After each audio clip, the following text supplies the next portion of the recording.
Évangile de saint Marc, chapitre 1. Commencement de l'évangile de Jésus-Christ, Fils de Dieu.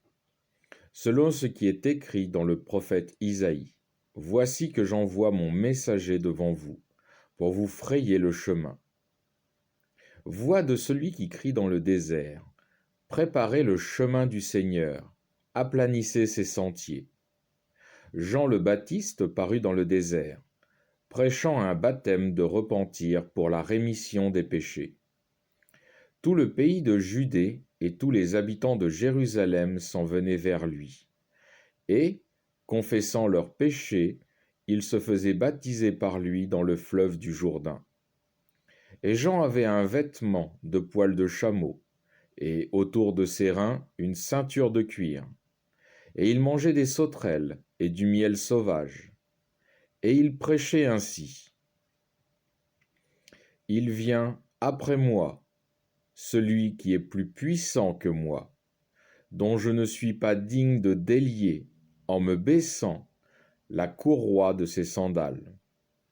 Moi, je vous ai baptisé avec l'eau, mais lui vous baptisera avec l'Esprit Saint. » Or, il arriva en ces jours-là que Jésus vint à Nazareth de Galilée et se fit baptiser par Jean dans le Jourdain.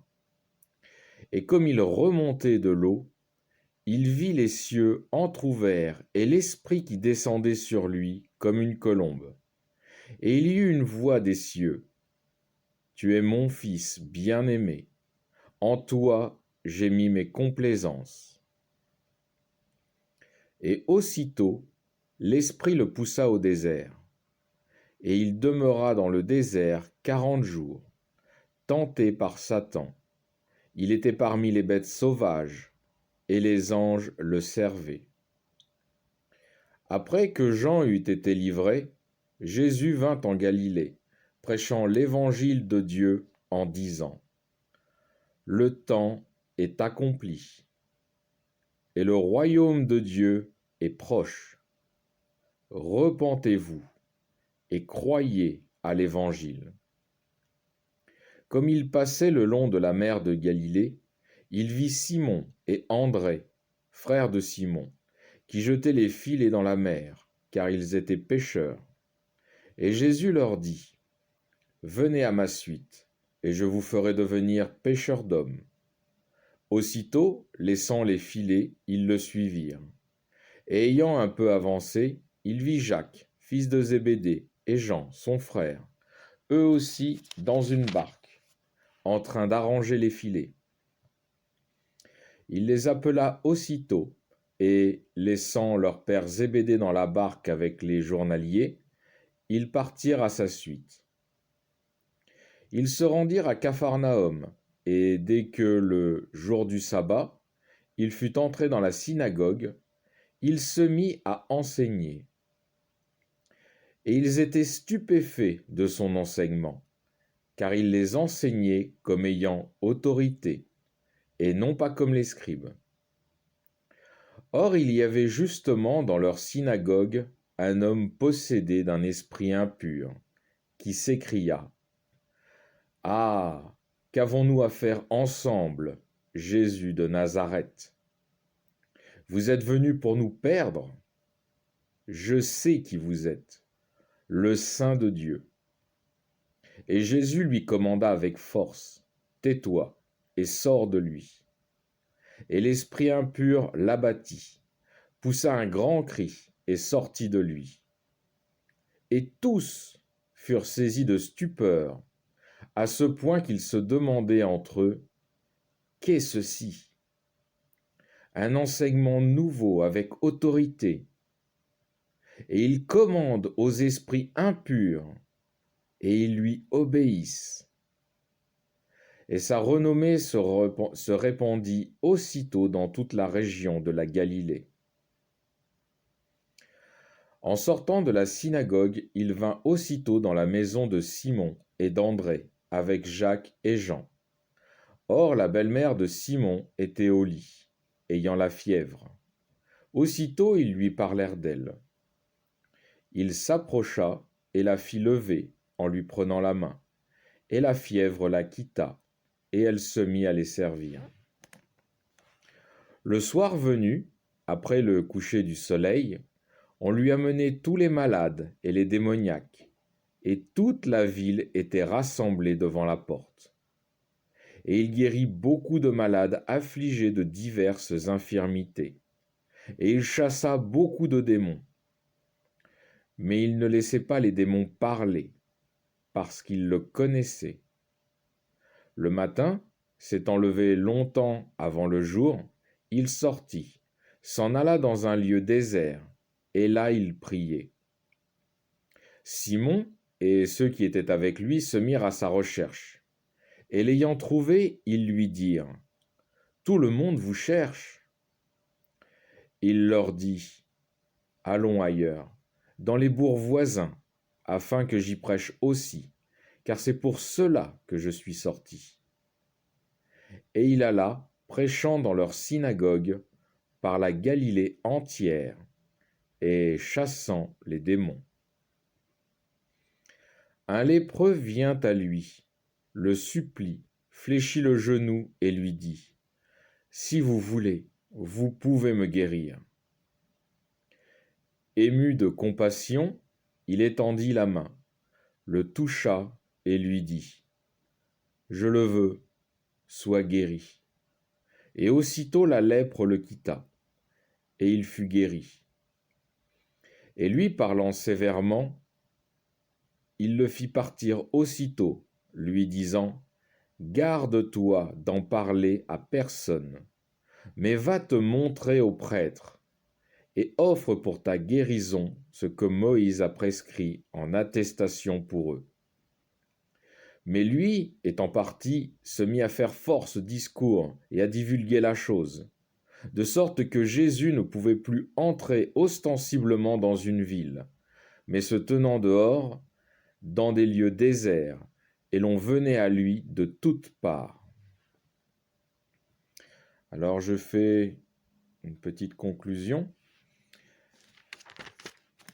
Déjà au verset 8, le baptême, symbole de repentance, par immersion du corps sous l'eau, qui représente la mort de notre vie de pécheur, puis, par le retour à la surface de l'eau, une nouvelle naissance, avec une conscience et un cœur saint, grâce au sacrifice de Christ, et dans lequel l'Esprit Saint de Dieu peut y établir sa demeure, car l'Esprit de Dieu demeure uniquement dans ce qui est saint.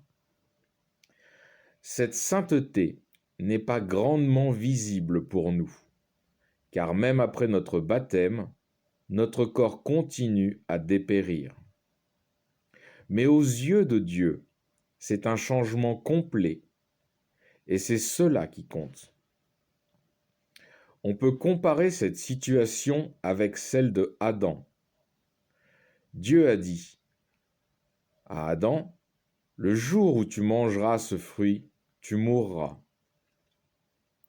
Pour Adam, il n'a pas vu la dégradation de son corps immédiatement.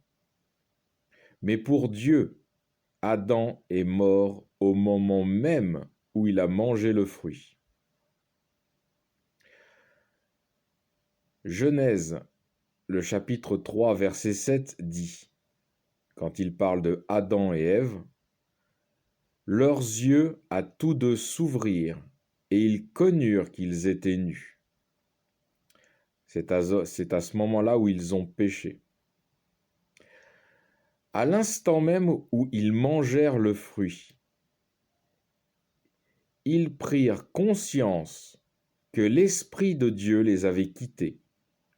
Ils étaient nus de l'Esprit de Dieu, car l'Esprit de Dieu ne demeure pas dans ce qui est souillé.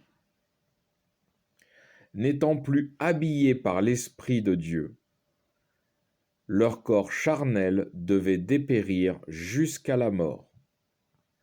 Pour nous, c'est l'inverse. Nos corps charnels dépérissent parce que nous sommes nus de l'Esprit de Dieu. Puis lorsque nous prenons le baptême, nous devenons saints aux yeux de Dieu.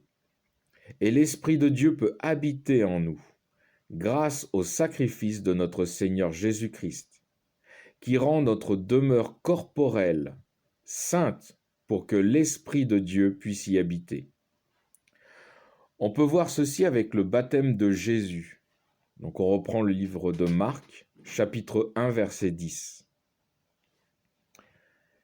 Il est dit, donc quand Jésus se baptise, « Et comme il remontait de l'eau, il vit les cieux entr'ouverts et l'Esprit qui descendait sur lui comme une colombe. » Au moment même où Jésus est en train de remonter de l'eau, l'Esprit de Dieu descend sur lui. Puisque nous sommes habillés par l'Esprit de Dieu, nous bénéficions aussi de la vie éternelle qu'Adam a perdue, soit par la résurrection, soit par l'enlèvement pour ceux qui seront encore en vie. À l'instant même où Adam a péché, l'Esprit de Dieu l'a quitté. À l'instant même où nous nous sommes baptisés, l'Esprit de Dieu habite en nous, grâce à notre Seigneur Jésus-Christ. Nous avons aussi le verset 21. On voit Jésus enseigner dans la synagogue et chassant un esprit impur d'un homme possédé.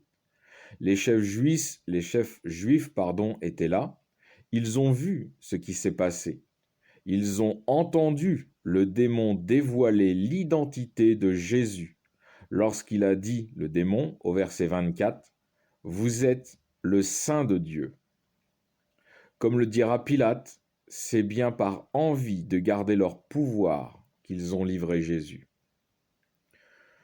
Puis dans les versets suivants, on voit l'engouement du peuple envers Jésus pour sa prédication et les miracles qu'il accomplit. Fin du chapitre 1.